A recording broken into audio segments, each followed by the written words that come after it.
The administration has been meeting key senators as it prepares to ask Congress next week for the authority to use military force in Syria. The outcome of the vote is uncertain. A vote against that resolution. In the current crisis, France, with all its historical ties to the United States, finds itself America's closest ally, and was warned today it could become Syria's enemy. Gavin Hewitt, BBC News, Paris. Around 7 million Syrians, around a third of the population, have been displaced by the country's civil war. According to the United Nations, some 2 million have fled to neighbouring countries, but more than 5 million are displaced within Syria. And today, the UN told our Middle East editor, Jeremy Bowen, that sectarianism is so serious now that there is a risk of genocide. Sam's just added me to Facebook. In a scruffy district near the centre of Damascus, the statistics about the displaced turn into real people. Volunteers from the Syrian Arab Red Crescent have come to register the extended Al-Jandale family, parents, uncles, aunts, and children. Right, this is a very overcrowded flat. In this room alone, 22 people sleep every night. Down the corridor, there's another room. That's a bedroom for 9. In the room up there, 7 people sleep, and here in the entrance hall, there are mattresses for another 4. In Damascus as a whole, there are 2 million displaced people. That is equivalent to half its original population. The family used to live in Jobar, one of the outer suburbs of Damascus, that's now in the hands of armed robbers. 2 of the men of the house are dead, killed by a shell. I'm just sad about the children, she says. So sad because of what they've seen in the last 2 years. One of the Red Crescent volunteers speaks to Shahid, who's been having nightmares. I'm not afraid, she says. I just wake up as I have bad dreams. Your father will take you to a clinic, he says, and will stop the bad dreams and have nice ones.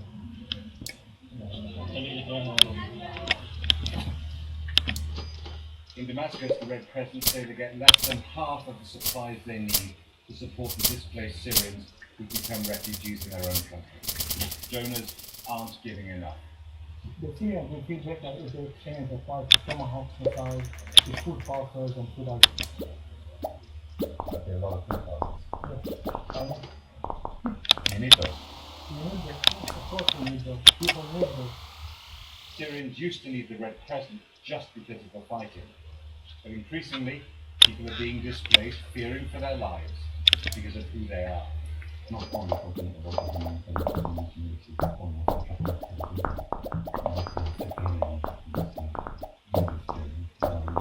talking about the future is scary, and the possibility of having huge genocide is scary, because it's speaking of genocide, is a risk. Rebel shell hit this building in government-controlled Damascus. They're still heavily outgunned by the regime. Firepower wins wars, but in the end, it might be sectarian hatred that breaks this country apart.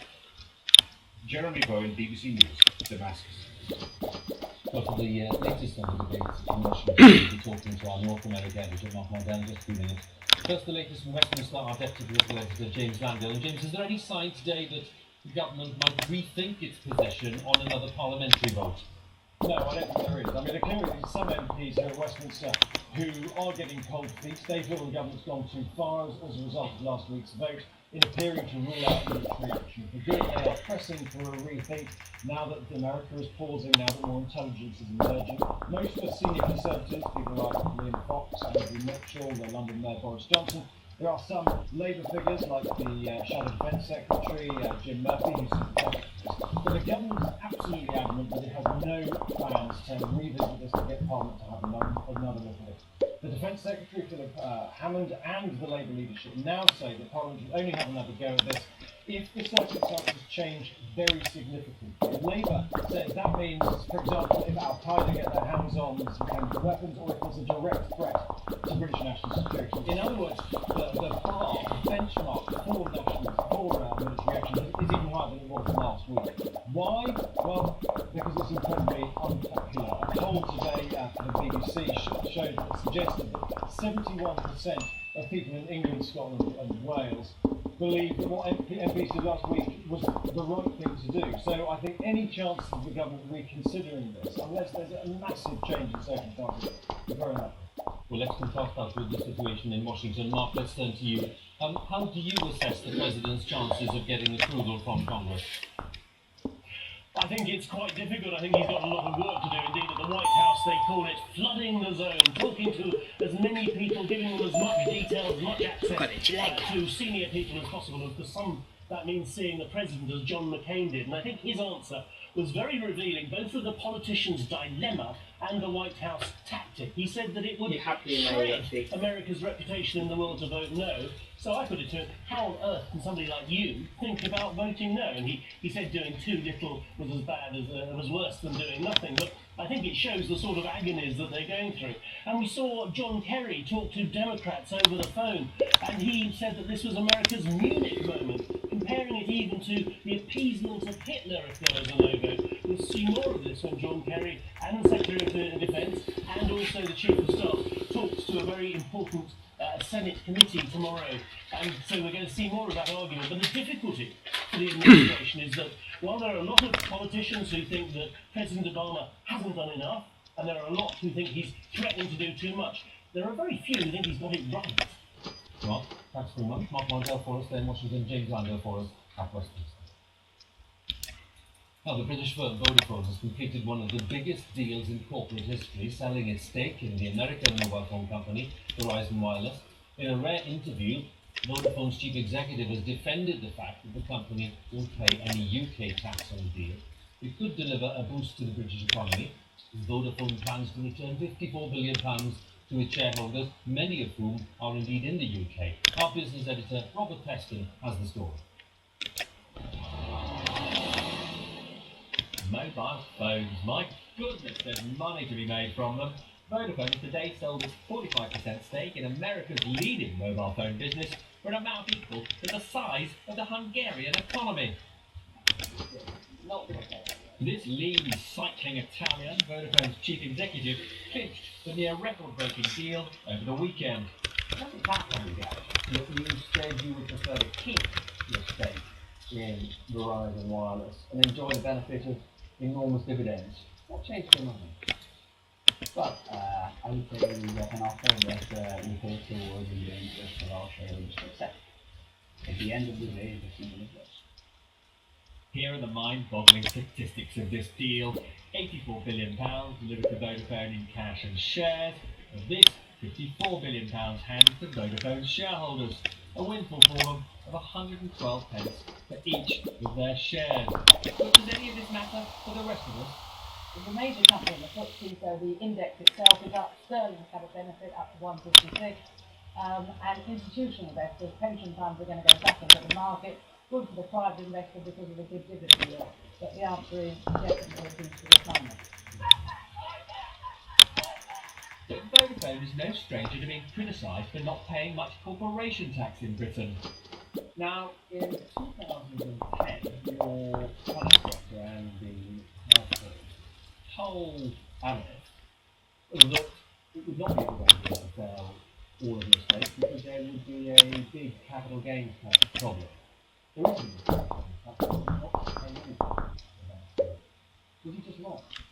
We are paying the right amount of tax that the current standard rules require us to pay in every jurisdiction. And quite frankly, you can talk about taxes when you have a transaction on the table and you know exactly what you're talking about. When you have the rules, you will be more. Will you then be vulnerable to being taken over yourself? Yes, we will be a smaller company, but still a very large telco with 410 million customers. And what I think is a solid strategy to reward our shareholders for the future. That's what is important, I think. Victory for Vodafone in making so much money, but perhaps defeat that a British company proud to be global is no longer big in the world's biggest economy, America. Robert Peston, BBC News. Coronation Street actor Michael Lavelle has gone on trial at Manchester Crown Court, facing 12 charges, including 5 counts of rape and 2 of sexual activity with a child. 48-year-old, whose real name is Michael Turner, has denied all the charges. Judith Morris's report does contain some flash footage. Michael Lavelle arrived for his trial at Manchester Crown Court this morning amidst huge media attention. He's been one of the best-known faces on British television for 30 years, but it's alleged that during some of that time he was a child sex abuser. Under his real name of Michael Turner, the actor has been charged with 12 sex offences against the same girl who was 6 when she's first alleged to have been raped. And I'm Kevin John Webster. To take the 77. The actor has played Kevin Webster in Coronation Street since 1983. Today, potential jurors were told they'd be excused from trying the case if they were avid fans of the soap and felt they could not be impartial. The alleged victim sat behind a curtain to give evidence. Now 17, she sobbed loudly as she said that the actor had held a teddy bear over her mouth as he raped her. Eleanor Law's QC of the prosecution asked the girl why she didn't tell anyone about the abuse. She replied, "Because he told me not to. He said it was our little secret. We can't tell anyone, or bad things will happen. He said I was safe and he was getting rid of the evil." Michael Lavelle isn't appearing in Coronation Street whilst legal proceedings against him are ongoing. But the jury were reminded that whilst they may know him better as Kevin Webster, the man on trial isn't the soap opera character, but the actor who plays him. Michael Lavelle denies the charges. Tomorrow, his lawyer will cross-examine the teenage girl. Judith Moritz, BBC News, Manchester Crown Court. The world's most expensive footballer, the Welsh international Gareth Bale, has been presented to tens of thousands of Real Madrid fans following his £85 million transfer from Tottenham. The summer transfer window closes within the hour. More than £1 billion is expected to be paid by Europe's clubs by that deadline. Among the big spenders in the Premier League are Tottenham and Manchester City. Both of whom have spent nearly £100 million each. Our sports editor David Bond reports on the most extravagant spending has ever seen. Gareth Bale. His move to Spain has dragged on all summer, but at last, just after lunchtime in Madrid, the most expensive football player in history emerged to greet his new fans. For Gareth Bale, this was the fulfilment of a lifetime ambition. But can any player really be worth £85 million? Real Madrid think so, and have made him their latest Galactico. They hope his talent on the pitch will be more than matched by commercial power off it. So how will he cope with the pressure? I want to come here, I want to play my best football, I want to contribute to help the team, and I don't think there's pressure in that sense. I think the most pressure comes from me, and I want to succeed, and I'll give 100% to play football for Real Madrid. Here at Tottenham, the blow of Gareth Bale's departure will no doubt be softened by the arrival of £85 million.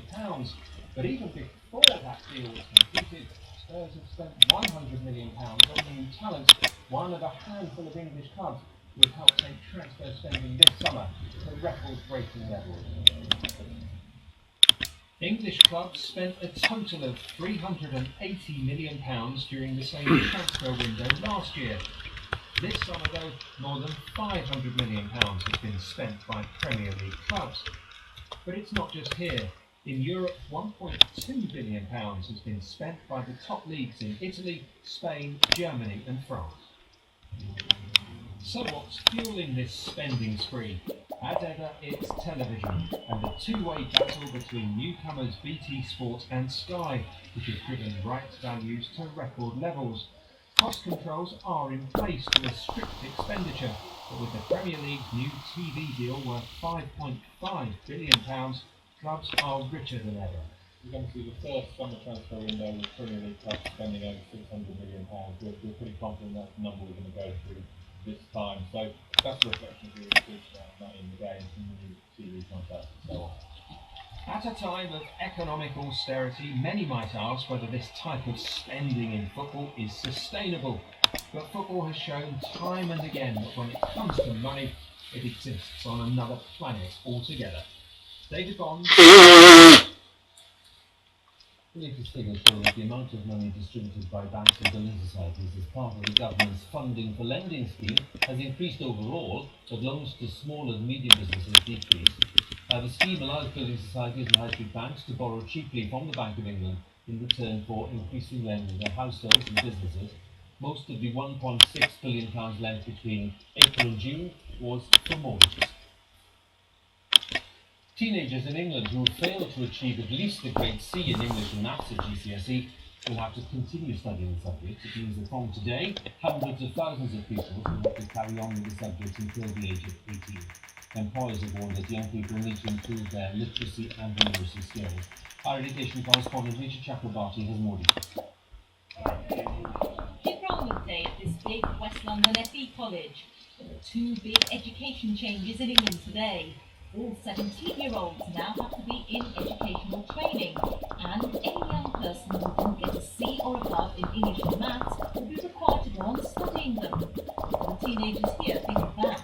I think it's a brilliant idea because I've been out there looking for a job and I didn't have enough English GCSE, and quite frankly you really need them. I will need maths for the future obviously, and I'm going to work hard to do it. Because in school my maths grades were pretty bad.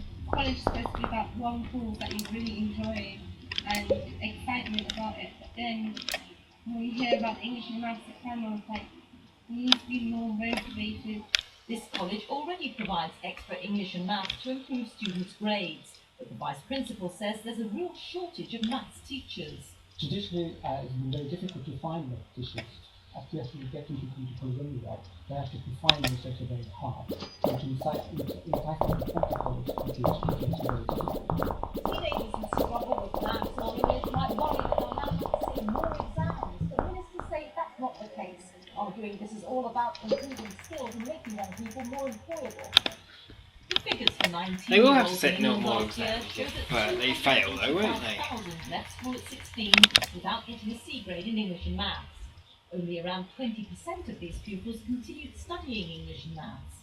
So by the age of 19, 255,000 pupils still didn't have a C or better in both subjects. It's a concern for business. We actually want to see all young people in the UK studying maths and English until the age of 18. Literacy and numeracy are the building blocks for any successful career, and we need all young people in the UK to have good standards. Teaching unions broadly support more maths and English for those who fail to get a good grade, but they say colleges need more funding for teaching. There's been no national strategic coherent plan or funding for the implementation of these changes. Very much been left to individual schools and to colleges. Schools and colleges like this one will have to give it their best shot, in some cases shifting funding from other courses to English and Maths.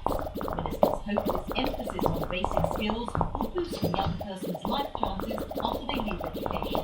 Richard Chakrabarti, BBC News.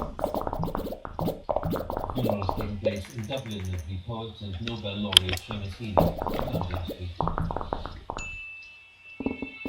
Among the mourners were the Irish President, Michael Higgins, along with senior poet from Northern Ireland, and all of the poet Theodore Organ, who so you're quite happy. Said of Heaney that a great oak had fallen. He expanded our idea of what poetry is and can be.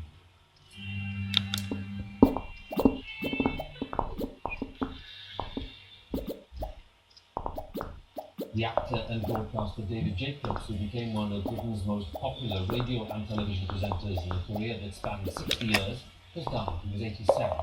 Came to prominence as presenter of the BBC's Jukebox Jury and later chaired Radio 4's Any Questions. David Sillito looks back at his life. Welcome to another session of Jukebox Jury. David Jacobs' calm and cultivated presence was, for decades, an almost inescapable part of life. Jukebox Jury, Housewife's Choice, come dancing. Any questions? Tell the Pots. The Eurovision Song Contest. Good evening, this is David Jacobs speaking from the Royal Festival Hall, which is the BBC for now. When the BBC first played Elvis, it was David Jacobs who introduced him. David was one of the broadcasting giants. He was very much the head of the Radio 2 family. The knowledge that we have of music and the love and love the music he played was second to none. He was so loved by his audience. You could feel that when the music death tonight. His long career on radio began in 1947. Aged 21, he got a job reading the news on the BBC. However, the presenter Jack DeManio got paid for that, and he plunked a helmet on his head. He went to the pitcher of water, and he got hold of the water machine, and poured it all over his firehouse tires. Chuckle, and then I just shooted it out, I couldn't stop. Charlie was eventually asked to leave.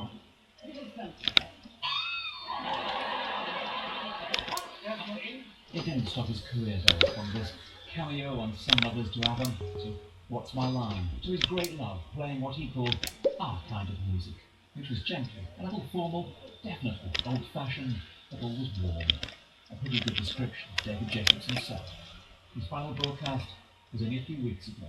The voice betrays his failing health, but not his gentlemanly style. And that, I'm afraid, brings to an end with the Richard story. So, going over this tonight for you, David Jacobs. Broadcaster David Jacobs, whose death was announced today. That's all from us. Don't forget to first look at papers on the BBC News channel now, BBC One, time for news where you are. Have a good night.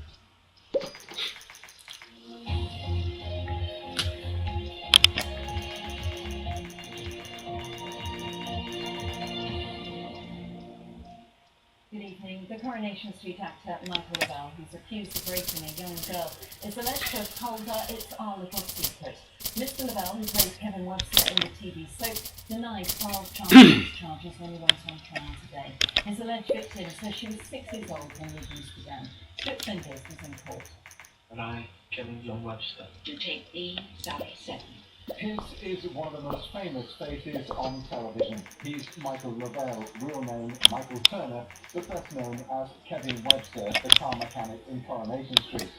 He was surrounded by cameras as he arrived at Manchester Crown Court this morning, and moments later pleaded not guilty to all charges read to him. The judge reminded the jury the man on trial is Michael Turner, not the character he plays. The actor heard himself described as a heavy drinker, consuming 7 or 8 pints a night, every night until recently. His alleged victim spoke this afternoon of the smell of alcohol on her attacker. It didn't feel right, she said. It felt disgusting. It was very, very scary.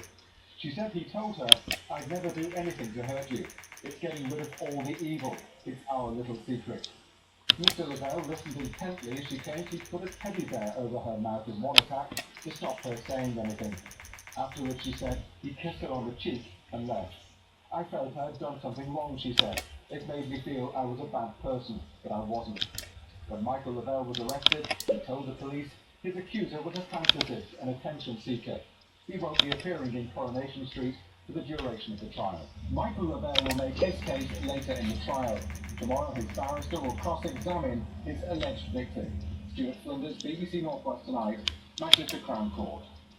Meanwhile, Coronation Street actor William Roach has appeared at Preston Crown Court on unconnected sexual assault charges. The 81-year-old who plays Ken Barlow denies 7 charges dating back to the 1960s, including 2 counts of raping a girl. His trial will begin in January. Fire officers in Lancashire say a school destroyed by fire in Leyland would have withstood the blaze if it had had sprinklers installed. St Mary's Technology College was burned down yesterday. 5 boys arrested on suspicion of arson have been released on bail. You can see the devastation behind us now. The implication of the people who have happened. We've got a long while to sort out.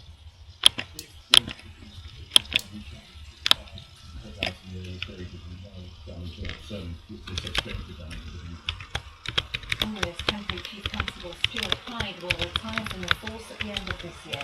Mr Hyde's been suspended from the post for almost a year on full pay after allegations of misconduct were made against him. He'll return to work on Monday as Cumbria's Deputy Chief Constable. Oxford, Preston and Manchester prisons are amongst the worst in the country for overcrowding. According to the charity the Howard League for Penal Reform, almost 20,000 inmates were forced to share cells designed for one person in England and Wales.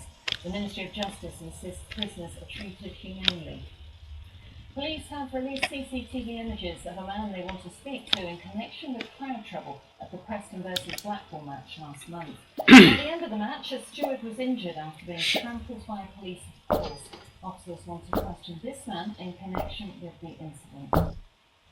And one of Liverpool's most historic parks is being regraded to give it the highest possible heritage ranking. Sefton Park is now Grade 1 listed by English Heritage. It's recognised that its design has remained largely unchanged since opening in 1872. Moving on to football now, and the transfer window closes in about half an hour, with many of our North West clubs thrashing out last-minute deals. Manchester City got their business out of the way yesterday with the signing of Martin Di Michelis. But what about our other Premier League sides? Well, Ian Haslam is outside Old Trafford for us now. And Ian, some late news about a bid from Old Trafford.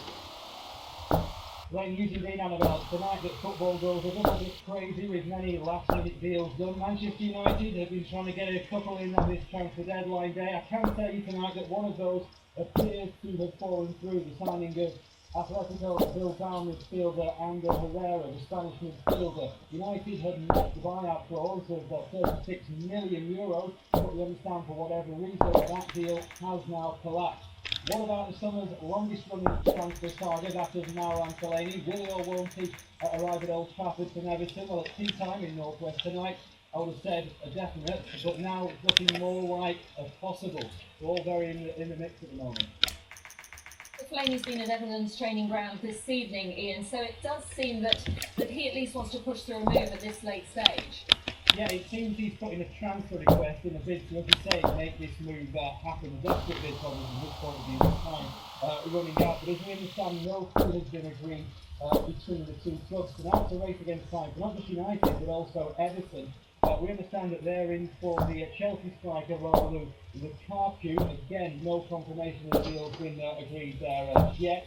But it seems they won't now be signing Wigan midfielder James McCarthy. Chairman Dave Whelan has told the BBC that Everton haven't even come near the asking price for the midfielder. No such worries for Liverpool though. They got their business done nice and early. They brought in the Chelsea forward Victor Moses, the former Wigan forward on loan, as well as central defenders Thiago Lloyd and Mamadou Sakho. What about outside the Premier League? Not quite so much activity. Not quite so much, especially if you're a Bolton fan, it's been a disappointing night, but Wigan Athletic have signed Manchester United's former Crewe striker Nick Powell on loan, so that's a good move for them. They also made a bid for Blackburn Rovers striker Jordan Rhodes, which was turned down. Blackburn's manager Gary Bowyer here tonight reiterated that the club aren't interested in selling their best player. So the end almost of this bizarre and compelling day. Could United finish up without signing any players at all? We'll find out later on. Back to you. Ian, thank you very much. Of course, you can look at all the bids on our website, the BBC Sports website. Right, let's get the weather now with Diane. Good evening to you. Well, it can turn out to be a bad day. Many places still temperatures between 20 and 23 degrees. And tomorrow could be just as good. And in fact, in some places we will see more in the way of sunshine. At the minute, the more southern part of the region has some good holes in the cloud cover. But through the night, it's a quiet affair. Temperatures 15 and 16 for towns and cities, a little bit lower rurally.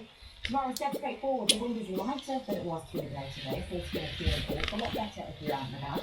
It's patchy clouds, a lot of it through the morning, chilly and breaking as we go through the day, so not as bright conditions coming through after lunch and those light winds. I know the chart says 22, but I'm going to say 23 degrees.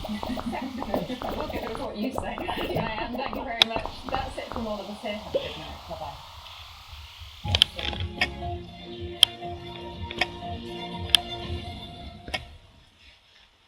Good evening. Summer remains in full swing for many of us over the next few days, and certainly today it was a sunny and warm day across many southern and eastern areas with temperatures in the low to mid-20s. Clear blue skies, in fact, for many during the afternoon. Those in evidence on the satellite picture with pressure high to the south.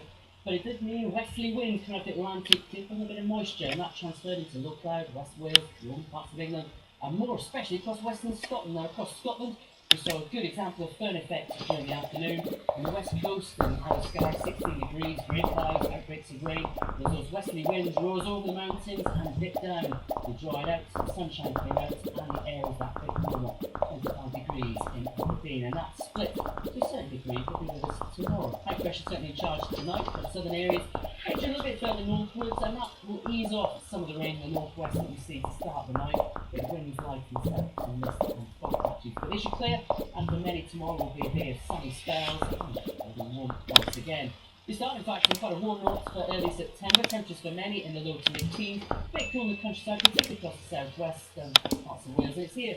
There could be some dense fog patches around for the many central and eastern areas, but a bit more cloud building here compared with today. There's some good sunny spells in Northern Ireland and western Scotland brightening up compared with today. Early morning drizzle, largely clearing, and most dry into the afternoon. As with more sunshine in some western areas tomorrow, including North West England, a bit warmer than today. A degree or so down across some eastern areas, but still a pleasant and warm day for many of you. Tuesday night into Wednesday, high pressure still with us. Some patchy mist and fog, but many a dry and clear night. But then into Wednesday, we see this weather front and strengthening winds approach parts of Scotland and Northern Ireland. Western conditions on mountains in western Scotland. Patchy rain to Northern Ireland through the day, but eastern areas start off dry and bright, as with eastern Scotland before the cloud goes later.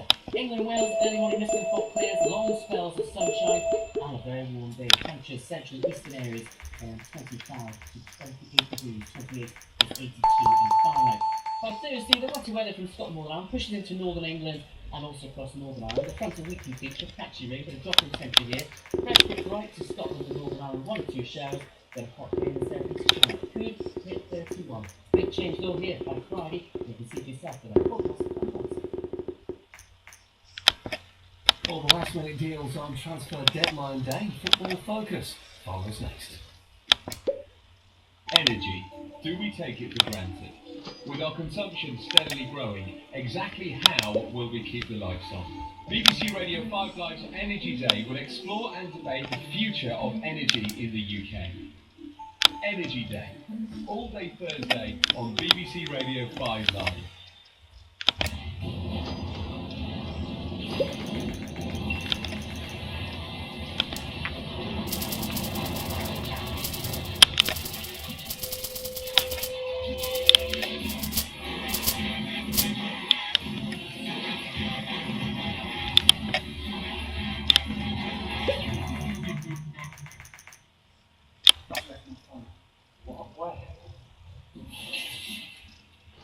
You can borrow mine, but I just upgraded an 18-month contract. Yeah, but sorry, this is very hard. It's in and out of everything.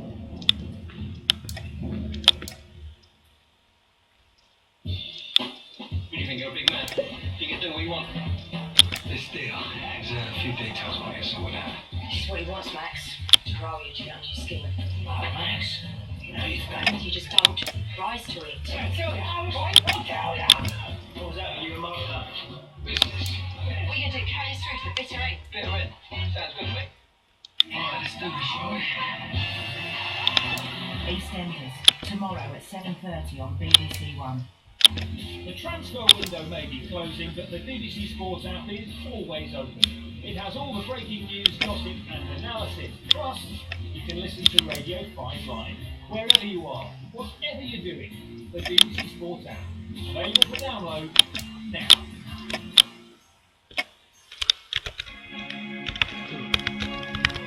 Why vampire films are a pain in the neck. Room 101 extra storage in 45 minutes.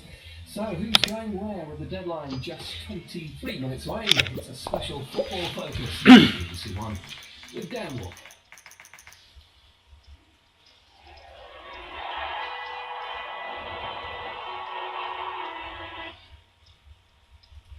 I would rather have the room sold at a cheaper price and have an 85% occupancy rate across the year. Price it down, fill it, let them enjoy this quality. The stunning bedrooms didn't need changing, but there's one room that did need a significant overhaul in order to bring in much needed cash flow. Now, there's one more little thing I want to show you downstairs. Okay. You ready? No. Let's go. Follow me. Okay. We need to attract the local community. I'd like to welcome you to the Blue Bar. Blue Bar.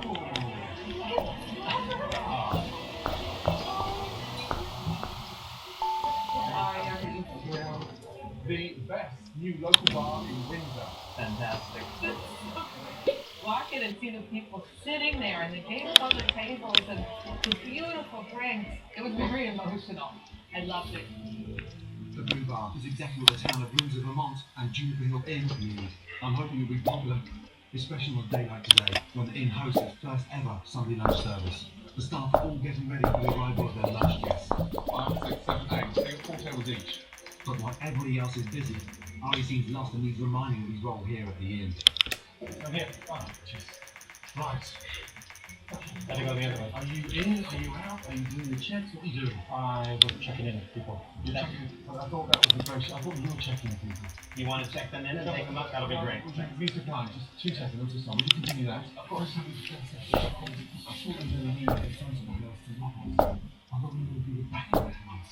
No, but I think I wanted to ask him to check in people there because he had take people to the dining room. We're staying in England. Too many chefs spawn the broth. They're not a natural heat Hello. I need your help. From behind the scenes. Yeah. Explain to Robert that you're going to support him from behind the scenes.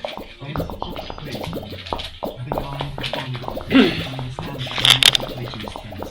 I really hope that things can continue to improve now. Come on, Sophie. You better remove the dogs. Don't get disturbed. Sophie, our poodle, shouldn't be there. I mean, it's a place where we eat. Come on, Sophie. Come on, come. It's not for you. Come on. Come on, honey. Excuse me. Come on, come I on. take care of the dog, okay? Excuse me. Dogs shouldn't be in the bar as long as he's eating the food. Really? I am the dog, okay? Don't ever talk to me that way again. Excuse me. Don't ever, and I mean it. I'll be in my room, and I don't need to be yelled at.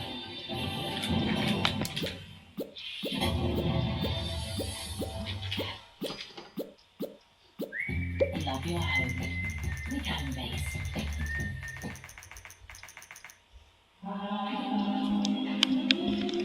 People having ships to sea can be discerned quite easily. In every step they have a spring, their day goes yay and woo and zing. Fluffy, crispy, lovely things, but tea time queens and dinner kings, their smiles could launch 1,000 ships, and all because they're big ships. Arcade, happy days. For 20 years, our credit cards have helped you define who you are. They've helped you save children, shelter animals, and show your true colours. They've helped you fly to dream destinations. Get the things you love. They've helped you look after your favourite places. Support what's important to you and more. The security and freedom to shape your world from MBNA. The power behind your credit card since 1993.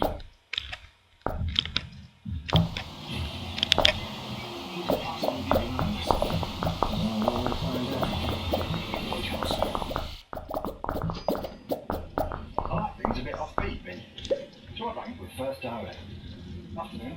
They do things differently.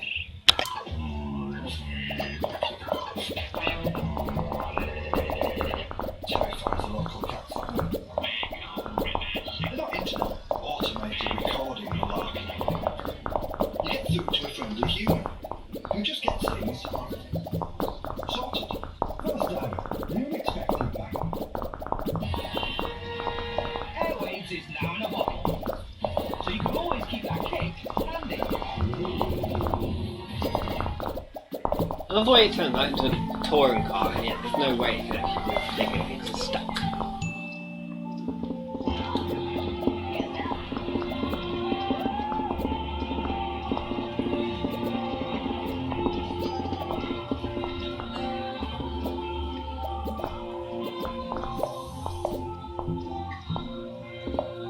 Robinson's 500ml double concentrate.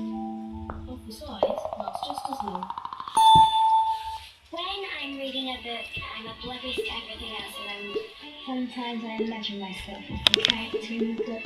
The story describes what the characters look like, talk like, feel like. I bring what I read to life, and everyone brings those that they read to life in their own sort of way. Sometimes I just giggle to myself, and people are like, what are you laughing at, man? Just the book. Terrifies the local cat family. What the? Oh, brilliant. Thank you very much. Unimpressed with your bank? Switch now for £125.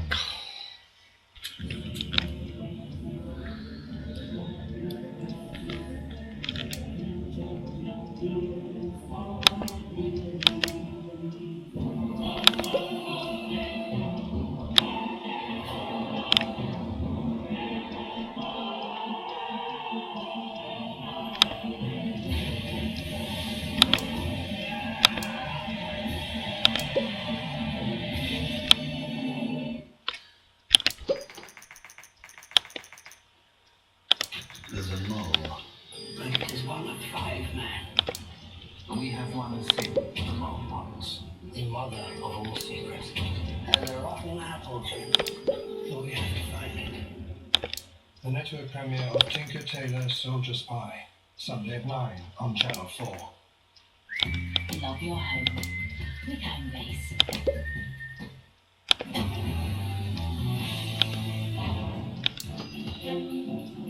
I'm coming towards the end of my stay at Vermont's Juniper Hill Inn, and I thought we'd turn the corner. But as the inn's first ever Sunday lunch service approaches, assistant innkeeper Sarah has gone missing. Where's Sarah? I haven't seen Sarah in about half an hour. She okay? I don't know. She got okay. Has Sarah come home? Has Sarah gone home? No? The team can't afford to be a man down. I've got to find her. Where's that? It's me, Sarah Ford. Oh, hi, Gordon. You okay? Oh, no. Hold on a minute. Sarah. Darling, I thought you joined us for lunch. Oh, thanks so much for lunch. You want her? Yeah, you're terrible. Who's listening? Oh, I'm just really upset. No, don't get upset. You were with us half an hour ago. Customers are in the bar. Oh, no, Our first tables just arrived. I just expect you to be there. It sounds like you're part of this team. I know, but I'm sick of being yelled at by Ari. I'm sick of it, Gordon. When did you yell at me? Just a few minutes ago, because I asked him to take the dog out of the dining room. Naturally. His dog, and it's sitting on the bar furniture. Please come back down. Oh. Fuck up and come down. Nobody's ever seen me break down in tears in this thing. It's never happened before. Come back down first. Please? Yeah. Oh, okay. Yeah, I want to help. I don't want to see you upset. And the girls need you down there. You do. I'm just really mad at them. No, well, let me go and have a word with Ari. This is ridiculous. Get you something. Thank you for the locals, and I'd love to see you too. Okay. Please. Smiling. Yes? I'll be back. I'm not sure why Ari is snapping at the staff, but it just proves my gut was right about his place being behind the scenes. Ari? Yeah? I've just found Sarah upstairs and plugged with tears. Everything okay? No, we had a little run-in because we both thought we were strong people. She slept with me and I slept back. Do you think the dog should be running around in the bar? No, I guess. So was she right or wrong? She was right. Would it be appropriate for you to apologise to her? Do you feel that you're responsible from behind the scenes?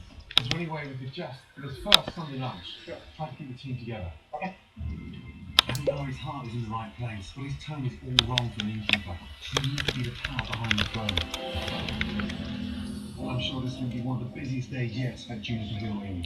And I need to remind Chef Julian to make good use of his sous chef Nida if he's going to have any chance of being successful. Julian's proved to Robert and I that he has the talent and the potential in the kitchen. Now he just needs the help to execute. I know you're adamant on the fact that you're going to work in your own, but if you're not on the band, encourage, entice. I would just so. The local community responded to Robert's invitation, and there's a great atmosphere. As people turn up to check out the bar and sample the new menu I put together with Chef Julian. Sarah, nice to see you. Welcome to the hotel. Hi, As well as new arrivals and the return guests. Hotel Inspector Steve Town. His first visit was a disaster. Didn't meet expectations. From the moment I walked in, with no greeting, I was totally lost. This is Robert and his team's chance to prove to Steve that they've learned their lesson. I hope this time they're flawless. How are you, Mrs. Allen? Nice to see you. Nice to see you. Welcome. So this is our new menu. Okay, let's go next. Then we have one trout. The key to this place running smoothly is communication among the entire staff. But Chef Julian still doesn't seem to get that. I want the first fat iron, please, Nita. Medium rare. Ask her to. Medium rare. Talk to Nita. I don't care what it's about. Fucking brother, I don't care, but talk to her, okay? Come on, you gotta talk. I just said, come on. She can put things on a plate for you, just refuse to talk to her. And it's been so fucking painful now. I simplified the menu in order to get it so much easier for you, you know that? Yes, chef. And the menu was designed for you to open up and talk, okay? Yes, chef. Look at me, you have to broaden your mind out. And all you do is one plate, focus. Next plate, focus. And I just want you to open up a little bit. She's there to help. Thank you. Let me do this. Just help with the skillet. Help with the skillet. Fuck. Julian! Come here. Fucking hell. What's the matter with you? You just shut down on me. Now, do you want to give me your jacket? I'll do it for you. It's not difficult. Can you do this? Open up. Come on. Get it together. Let's go.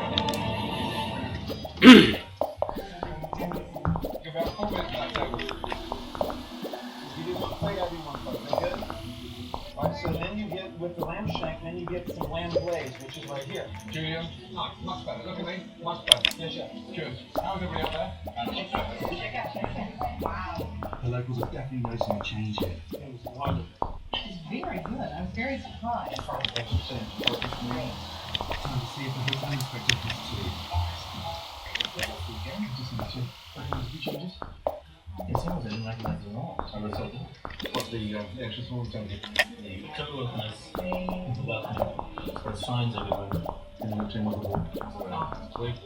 Now I feel we have that time collection thing. Enjoy lunch. Okay, thank you. There's a great buzz at the inn. Sir? Yeah. I hope that's not all about to change. Really busy.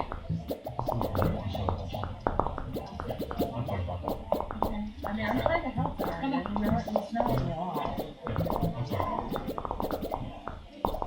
This food is affordable prices.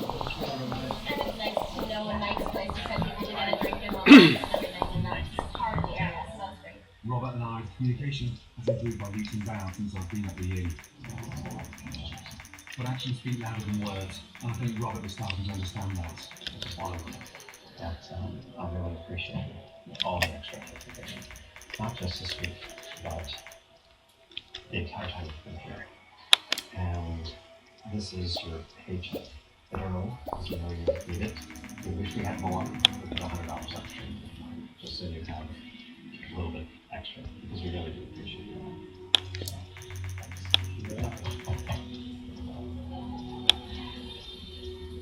You and I are going to go back and actually enjoy it. Yeah. I haven't been that emotionally moved in a long time. I feel like it's all more than now. I feel like I have to appreciate it.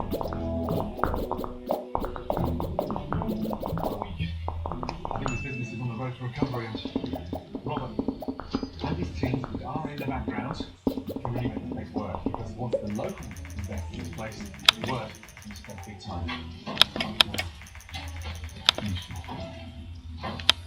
It's time for me to say my goodbyes, but with the crowd enjoying themselves in the bar and loving the great value in the dining room, it's a hard place to leave. This is nice company. We're sharing the lampshade. Okay. You're welcome. Right, finally. I see you've got us under control, yes? Yes, chef. And you're opening up? Yes, chef. Don't stop talking. Yes, chef. Communicate. Good job. Thank you, chef. He might have beat a few people there, but then he brought a few people right back up, and that was necessary. Let's get ready to be smacked with a spatula. Ari? I've come to say goodbye. First, turn my paycheck up. You're writing paychecks? Yes, good luck with the place. It's a business. So, look after yourself, look after Robert, and support in all the right places. Thank you. Best wishes. We are very grateful for him that he has patience for us. Because it's not easy to restructure molded minds. Look after yourself. Yes? Look after yourself. Well, how are you feeling? I'm feeling great. And it seems like you've got this under control.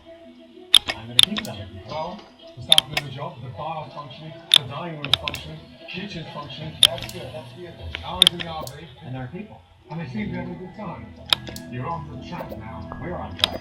I've got a present for you. Stay there. Having Gordon come to Juniper Hill has meant a lot to us. It was harder than hell, but ultimately, I know it's going to do great things for our staff and for our town. This is something that money cannot buy. But this week, now, the most important thing, these people are. This is your time to be part of the amazing setup for the Diamond Collection. Thank you. You deserve it. Well done. Safe journey. He really did awaken me, to fire me, and I wanted to come back and say, you really did it. That's our goal. Take care. Bye-bye. Beautiful day. I can't believe the soldier is still there. I've locked Ari in one.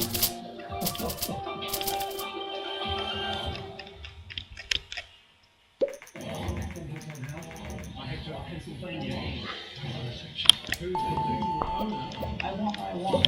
I've completely neglected it. Oh, well, that's conquest. welcome me. I'm just like, I can't believe it. And what I discovered? Sick to your stomach. Fucking unbelievable. Has this thing ever been washed? I don't even like to think of what I'm looking at. This is truly disgusting. That's not an inn, it's a fucking disaster. Take a deep ticket. Love rich colours. Love simple pleasures. Love your home with Homebase. Siege in the Sahara, the story of the Algerian gas plant hostage crisis is on tomorrow at 10 on Channel 4. The next is Gypsy Time.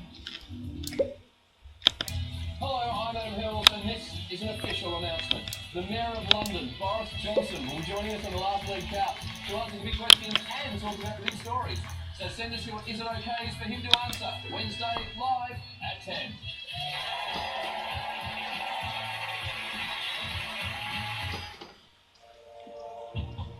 I'm a new head teacher. My values are very traditional. I believe students should turn up to school on time. Your attendance is shocking. Is it so hot, you know?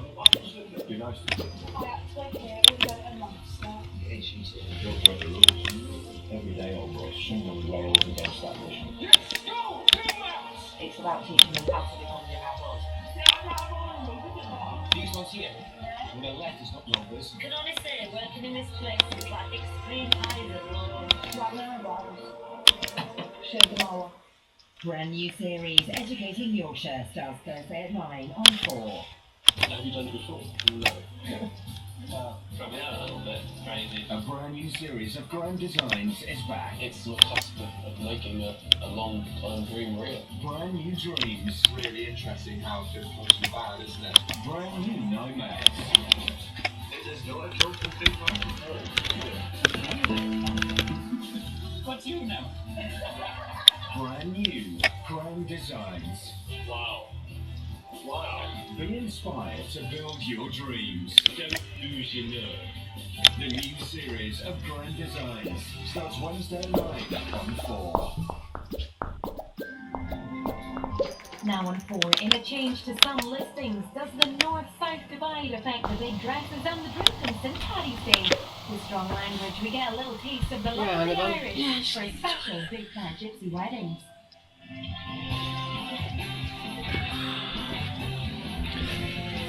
Oh, I'm stiff.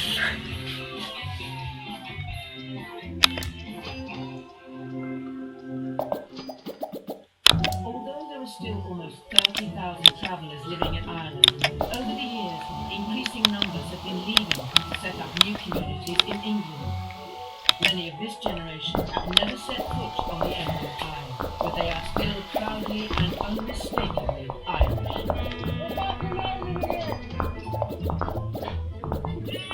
In tonight's episode, we meet travellers from both sides of the Irish Sea, exploring the special bond they share and the values they often don't. I'm gonna draw a few of these, and then I'm gonna draw that. But as we witness the biggest events in an Irish traveller's life, from spectacular weddings to christenings to the most important day in the Irish calendar, we see that despite their differences, they remain united by a passion for all things Irish and an inbuilt desire to celebrate life, whatever it throws at them.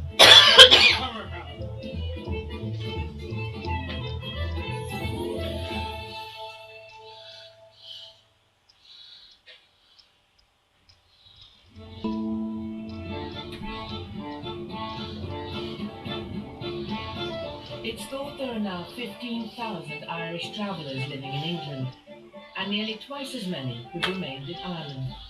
The two groups share a unique culture and a common ancestry, but dressmaker Thelma Medine has seen a new rivalry beginning to develop between them.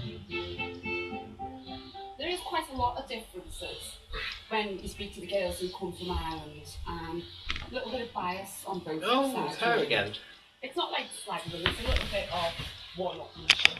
You know, we have the best values, we have the most morals, you know, we adhere to what our cultural roots say more than them because they've lost theirs. You know, they come over here and being absorbed into our society, so they've took on a little bit more of our culture, the Irish culture. So there's a little bit of snobbery there where they think when they come over to England that they're not as pure travel.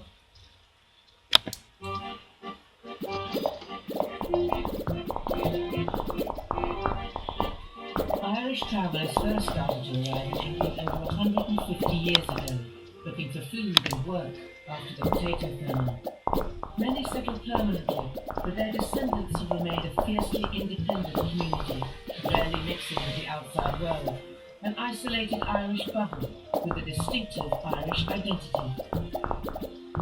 16-year-old bride-to-be Rose has lived in England her whole life, but she still retains an unmistakably Irish lilt. I don't really talk to like English people. It's more everyone being Irish that I talk to, so there's like no way that I would lose the way like I wouldn't turn English or anything like that.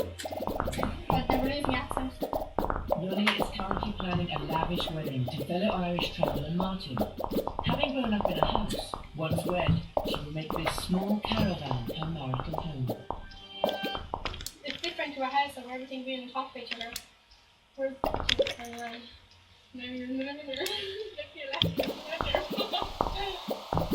But although she's looking forward to her spectacular wedding day, a shadow hangs over the preparations. Lily's father, Jim, passed away when she was just 9. He was buried 7 years ago today, on St. Patrick's Day. That's the biggest thing for your daddy to give you away. It would have been a lot better if daddy was like giving you away. They do like their big weddings, don't they? Yeah. Then 7 years, so we go down to the day every St. Patrick's Day every year. Like, oh, daddy's anniversary. Everyone says I'm imaging. No, some weird, like, it sounds like, well, I look like a man, but I'm like a girl version.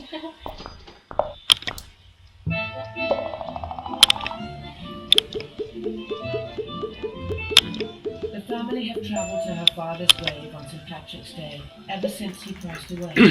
But in her wedding year, Jimmy will be particularly missed. Can you hurry up? 'Cause it's freezing.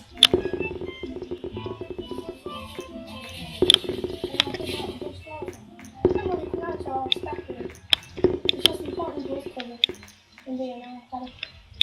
But on St. Patrick's Day, we get a bunch of flowers, something around there to show the respect that they were there. And like the good ones around us, favorite drink, and mommy smokes fag in them. The fag in these sides, you know, she smokes fag around them.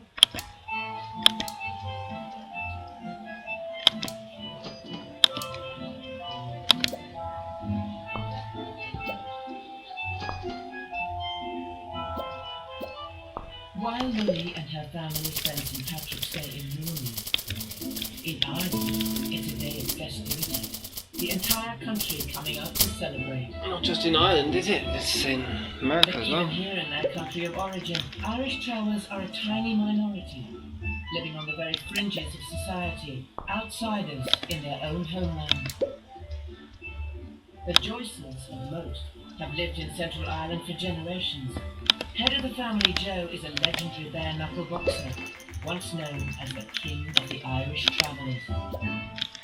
I was the greatest fighting man of all time, George Rice. Never would have been better in his life. Never. 60 years of age. Had drunken fights, sober fights, never been better. Joe and the Joyces rarely mix with the rest of society. But today they'll be venturing into town to celebrate St. Patrick's Day. Today is Paddy's Day, the 17th of March. A very important day for the Irish, all over the world. We don't like fighting on that day. We're going to have a few pints, and we'll be in the kids' parades, and enjoy ourselves, and that's it. And we sing a few songs and have a bit of Catholic, you know what I mean?